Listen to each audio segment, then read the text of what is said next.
And our 5 on Your Side investigative team has been busy since this tragic story first broke, uncovering answers for you. That does include Chief Investigator Ron Regan, who's been digging into the background of Connor Betts. Well, we're finding a disturbing background that includes well-known threats of violence years ago, and apparently not a thing was done. Connor Betts graduated from Bellbrook High School near Dayton in 2013.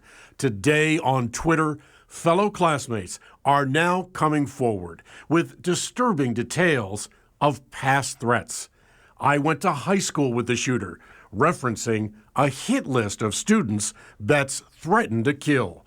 Another described a bully. I was on that list.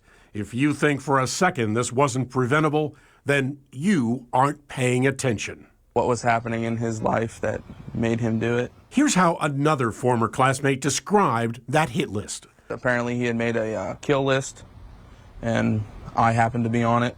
I don't know why. He also says Betts was actually led off a school bus by police. We just got off of school and we were all getting on the bus to go home. And I just sat down.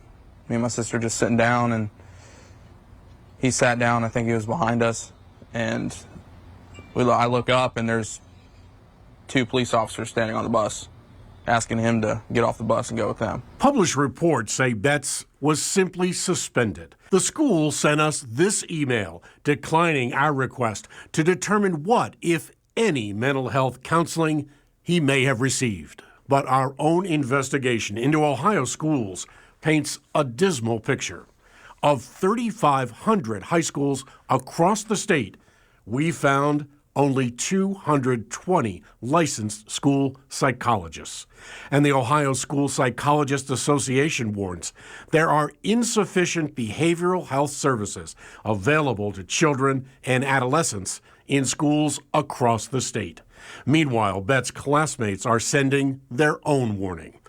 Connor seriously threatened to hurt women who rejected him, myself included. And another, his violence was simply ignored. And classmates widely rejected any idea that Connor Betts was a victim of bullying and criticized school officials as simply allowing boys to be boys.